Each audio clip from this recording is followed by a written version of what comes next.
তার মানে লাইলাতুল কদর রমজানে। রমজানের কোথায়? রমজানের শেষ দশকে। রমজানের শেষ দশকে 21, 23, 25, 27, 29 এই 5টা বেজোর রাতের যে কোনো একটা রাত হবে কি লাইলাতুল কদর। তার মানে আমরা বুঝতে পারলাম কোরআন নাজিল হয়েছে লাইলাতুল কদরে, লাইলাতুল কদর হচ্ছে রমজান মাসে, অর্থাৎ কোরআন নাজিল হয়েছে রমজান মাসে। ঠিক আল্লাহ পাক সূরা বাকারায় বলছেন শাহরু রমাদানাল্লাযী উনজিলা ফীহিল কুরআন। রমজান সেই মাস যেই মাসে শুধু কেবলাই পরিবর্তন হয়নি, শুধু বদরের যুদ্ধই করা হয়নি, রমজান মাসে কোরআনও নাজিল হয়েছে। আল্লাহু আকবার। আল্লাহ পাক বলেন ইন্না আনজালনাহু ফী লাইলাতিল কদর, নিঃসন্দেহে আমি কোরআনকে নাজিল করেছি কদরের রাতে। কোন রাতে? ওয়ামা আদরাকা মা লাইলাতুল কদর। হে নবী মুহাম্মদ সাল্লাল্লাহু আলাইহি ওয়াসাল্লাম, আপনি কি জানেন কদরের রাত কি? লাইলাতুল কদরি খায়রুম মিন আলফি শাহর। আল্লাহ পাক বলেন কদরের রাত হচ্ছে হাজার মাসের চাইতে উত্তম। সুবহানাল্লাহ। তানাজ্জালুল মালাইকাতু ওয়ার রূহ, এই রাতে নাজিল হয়, অবতীর্ণ হন ফেরেশতা মণ্ডলী, আসমান থেকে সমস্ত ফেরেশতারা নেমে আসে। ওয়ার রূহ, এবং জিবরাইল আলাইহিস সালামও নেমে আসে। তানাজ্জালুল মালাইকাতু ওয়ার রূহু ফিহা বিইذনি রাব্বিহিম মিন কুল্লি আমর, এই রাতে আল্লাহ পাক তাকদীরের ফয়সালা করেন প্রত্যেকটা বিষয়ে। সালামুন হিয়া হাত্তা মাতলাইল ফজর, এবং ফজর পর্যন্ত এই রাতে শান্তি বিরাজ করে। শান্তি, শান্তি আর শান্তি। সুবহানাল্লাহ। এই রাতে যে ইবাদত করবে হাজার মাস ইবাদত করার নেকি পাবে ইনশাআল্লাহ। কেন এই রাতটা কেন ইম্পর্টেন্ট? একটাই কারণ, এই রাতে আল্লাহ পাক কোরআন নাযিল করেছেন। কি নাযিল করেছেন? কোরআন। এখন আসেন একটু মনোযোগ ধরে রাখেন। আল্লাহ পাক কোরআন নাযিল করেছেন লাইলাতুল কদরে। আর লাইলাতুল কদর কোন মাসে? শাবানে, রজবে না রমজানে? আবার বলছি, আল্লাহ বলছেন আমি কোরআন নাযিল করেছি লাইলাতুল কদরে। তো লাইলাতুল কদর কি শাবানে, রজবে না রমজানে? বুঝতে হবে। এবার এই জায়গায় আসেন, যখন কোরআন নাযিল হচ্ছে তখনকার পরিবেশটা কেমন? এই যুবক ভাইরা একটু খেয়াল করেন, আপনাদের জন্য এই লেকচারটা ইম্পর্টেন্ট, কারণ আগামীর কাজগুলো আপনাদেরকে করতে হবে। রমজান মাসে কোরআন নাযিল হয়েছে, এখন দেখবো আমরা কোরআন কোন প্রেক্ষাপটে নাযিল হয়েছে, কেন নাযিল হলো, কোরআন নাযিল হওয়ার কি প্রয়োজন ছিল বিশ্বে। কোরআন নাযিল হয়েছে এমন একটা সমাজে, যে সমাজটাকে আমরা বলি আইয়ামে জাহিলিয়াত। কি বলি ভাই? কোথায় নাযিল হয়েছে? হেরা গুহায়। কার উপর নাযিল হয়েছে? মুহাম্মদুর রাসূলুল্লাহ সাল্লাল্লাহু আলাইহি ওয়াসাল্লামের উপরে। কখন, কিভাবে, কোন প্রেক্ষাপটে? প্রেক্ষাপটটা এমন ছিল, ওই সমাজটা ছিল আবু জেহেলের শাসন। কার শাসন? আবু জেহেল মানে কি? আবু জেহেল কি তার নিজের নাম? তার নিজের নাম হলো আবুল হাকাম। নিজের নাম কি?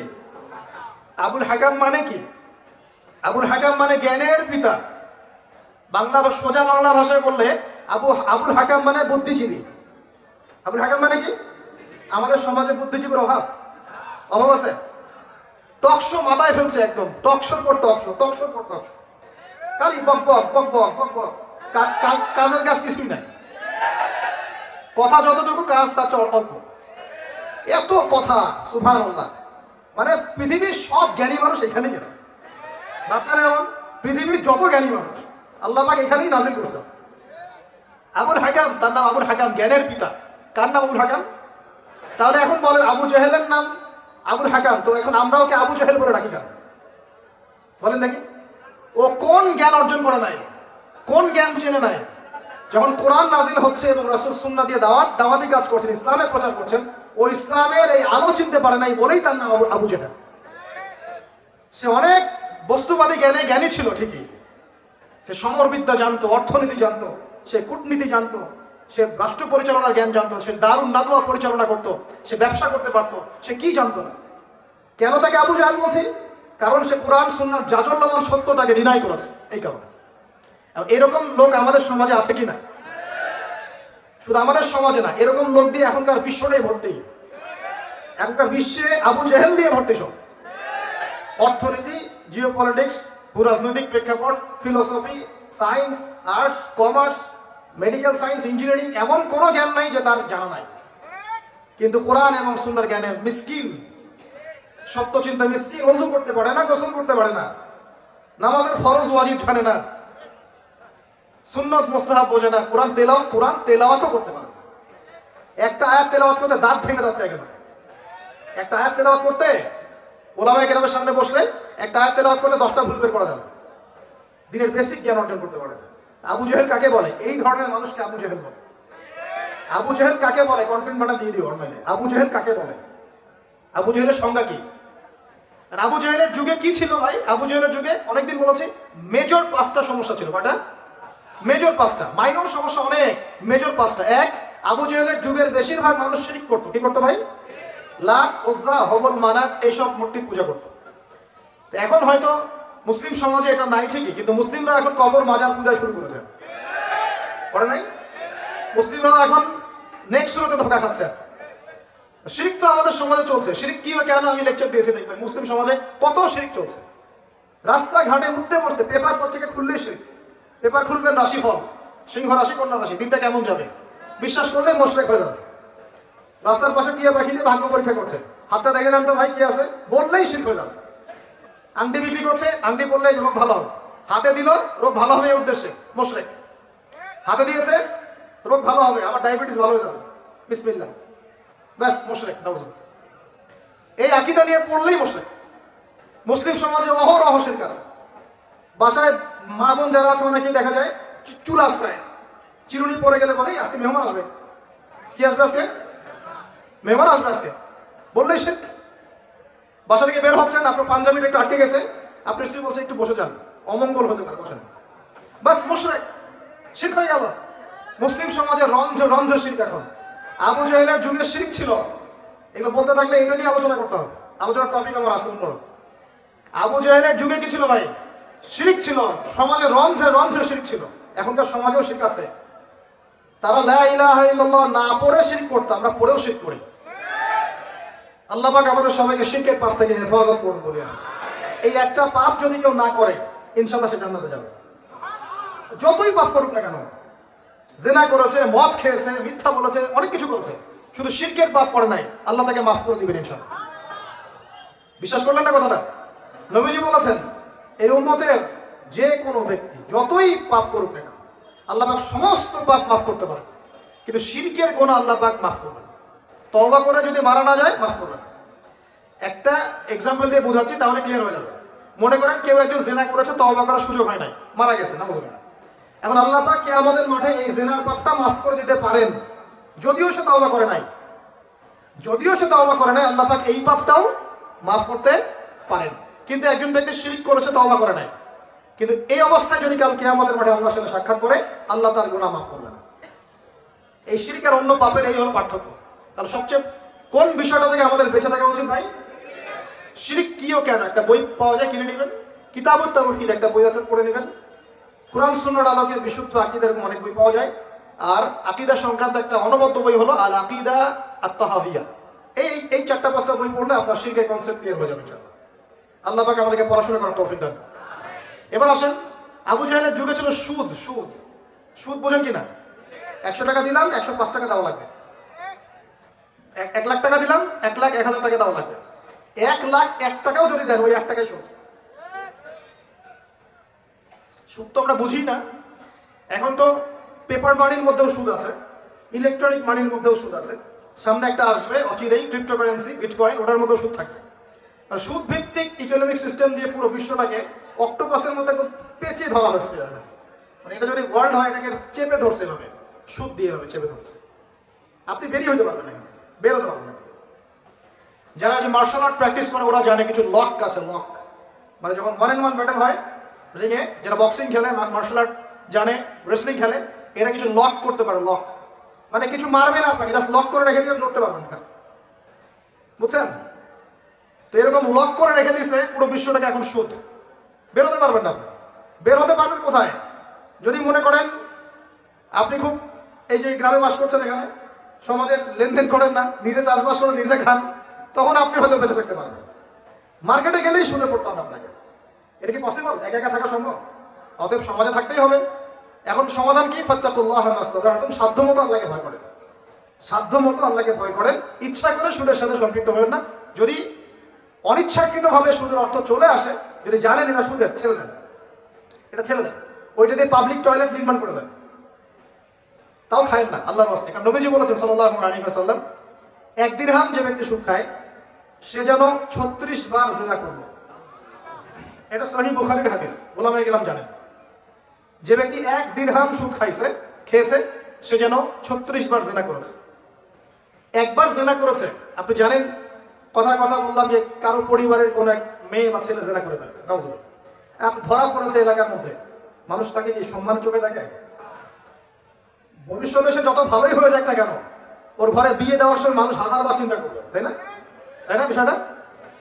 মনে করেন একটা মেয়ে জেনা করে ফেলেছে, আল্লাহ না করুন, নাউজুবিল্লাহ, এটা জানাজানি হয়ে গেছে, ওর ঘরে কি বিয়ের প্রস্তাব আসবে পরে? যদি ভালোও হয়ে যায় তাও আসা খুব ডিফিকাল্ট। আল্লাহর মুমিন কোনো বান্দা যদি চিন্তা করে, আচ্ছা আগে পাপ করেছিল, মাফ চেয়েছে, তওবা ইস্তেগফার করেছে, আমি তাকে বিয়ে করব, সেটা আলাদা বিষয়। কিন্তু স্বাভাবিকভাবে কিন্তু সমাজ এটাকে গ্রহণ করে না। একটা জেনার ক্ষেত্রে আমরা এইভাবে মানুষকে দেখি, আর 1 দিরহাম সুদের বিনিময়ে আপনি 36 বার জেনা করছেন। আল্লাহ আমাকে হেফাজত করুন, আল্লাহ আমাদের সবাইকে হেফাজত করুন। দূরে থাকতে হবে, থাকার চেষ্টা করতে হবে। তো আবু জাহেলের যুগে এরকম সুদ ছিল, এখনকার বিশ্বে রন্ধ্রে রন্ধ্রে। নবীজি তো আগেই বলেছেন মায়ের সাথে জেনা করার মতো পাপ। এই হাদিস তো জানেন আপনারা। সুদের 73টা শাখা আছে পাপের, তার সর্বনিম্ন শাখা হলো নিজের মাকে বিয়ে করা, নাউজুবিল্লাহ। যদি এই এলাকায় খবর পান কোনো মেয়ে কোনো বা ছেলে তার মায়ের সাথে বিয়ে করেছে, নাউজুবিল্লাহ, তার মায়ের সাথে জেনা করেছে, নাউজুবিল্লাহ, কোনো মেয়ের সাথে বাবা জেনা করেছে, নাউজুবিল্লাহ, আপনি কি সমাজে তাকে রাখতে চাবেন? আপনি তো আইন শাসন কোনো কিছু পরোয়াই করবেন না, গণপিটুনি দিয়ে মেরে ফেলবেন। আপনি এই কাজ করবেন না। একটা মসজিদে চোর, তারাবি নামাজে আবার চোরও আসবে কিন্তু অনেক, কথায় মনে পড়ে গেল, স্যান্ডেল সাবধান। তো তারাবি নামাজে অনেক চোর আসে না? অনেকে তো মসজিদে দান বাক্স শুদ্ধে নিয়ে চলে যায়। কি ইনসাফ আমাদের সমাজে! মসজিদের ফ্যান লক করে রাখতে হয় তালা দিয়ে, বাইরে মসজিদে ফ্যান লক করে রাখতে হয় তালা দিয়ে, খাঁচার মধ্যে।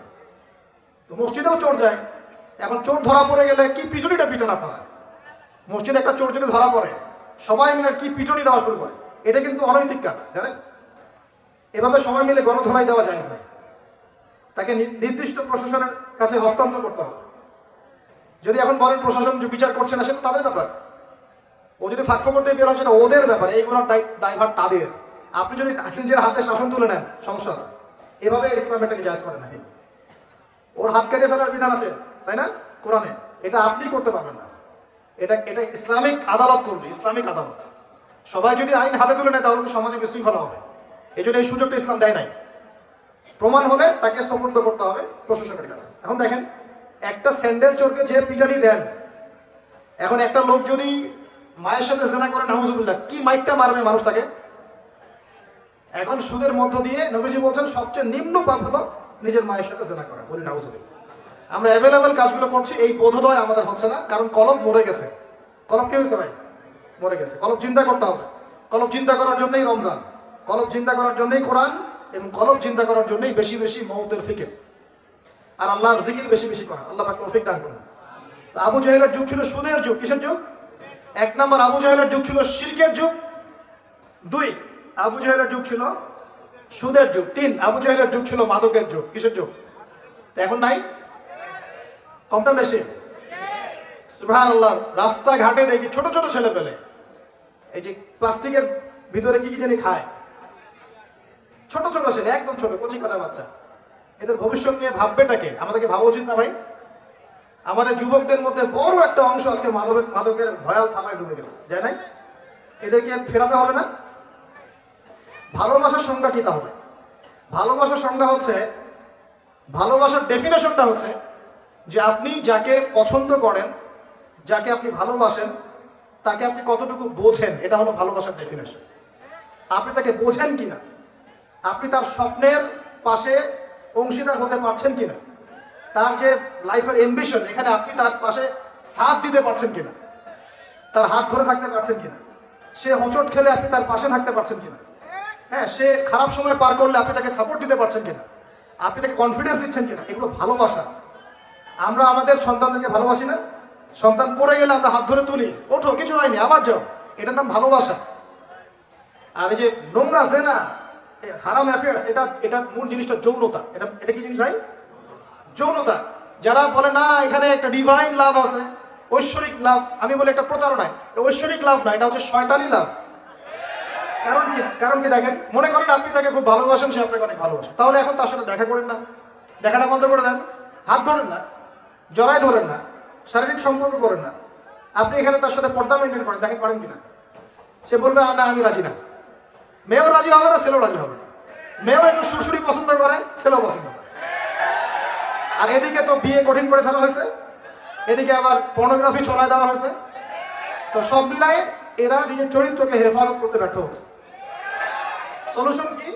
সলিউশন হচ্ছে ভালো কাজে ব্যস্ত থাকা, নামাজ ঠিকঠাক মতো পড়া, কোরআনকে সময় দেয়া, রিজিকের সোর্স তৈরি করে আল্লাহর কাছে একজন নেককার মেয়ে চেয়ে নেয়া, এবং দিনদারিতা দেখে একটা মেয়েকে বিয়ে করে ফেলা।